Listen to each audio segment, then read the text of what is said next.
off the day with playing a little game. All right, so there's a quote. I want you to be able to name the movie that the quote comes from. So, well, it just so happens that your friend here is only mostly dead. There's a big difference between mostly dead and all dead. Mostly dead, he's slightly alive. Anybody know?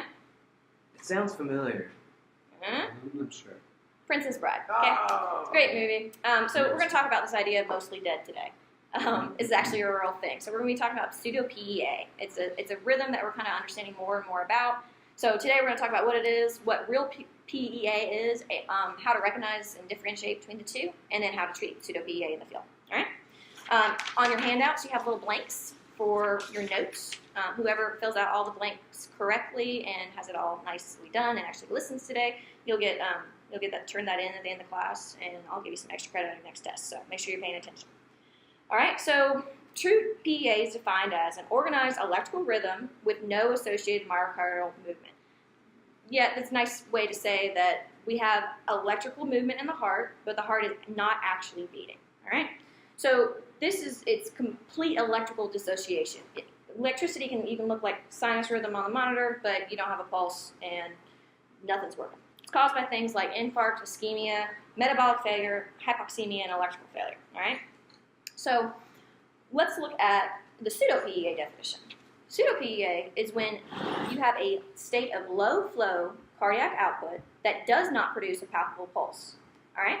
So this is more like profound shock. There's electrical conduction and there is myocardial movement. It's just not enough that we can actually feel a pulse. All right. So this is caused by things like sepsis, anaphylaxis, hypovolemic shock, cardiogenic or obstructive shock. So this is something that happens quite often, that we assume the person is actually dead when really their heart is still beating. We just aren't able to feel a pulse. All right. So let's talk about how we're going to recognize the difference between the two. Thankfully, they look a little different most of the time.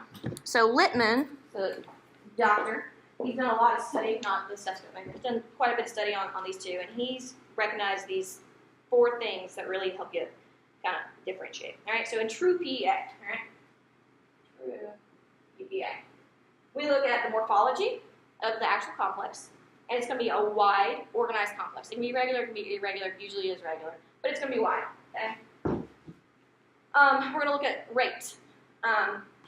True PEA is usually slow, 20 to 40, essentially. All right? And then we're going to look at the etiology of the actual rhythm, the reason why this person is down. Consider true PEA if there's any irreversible damage to the actual heart. Things like they've been down for 3 or 4 hours and there's no chance, they have a gunshot wound to the head, things like that are actual irreversible damage, right? And then finally, you look at your patient. The older and sicker they are, the longer they've been down, and if there's a trauma arrest, yeah, most likely you have true PEA.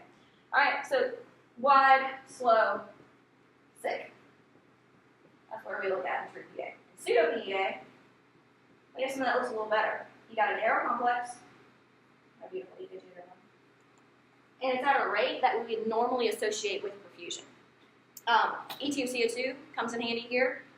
Usually it's greater than 16, and it'll be stable in CPR even when you do your 10-second pauses to check for a pulse.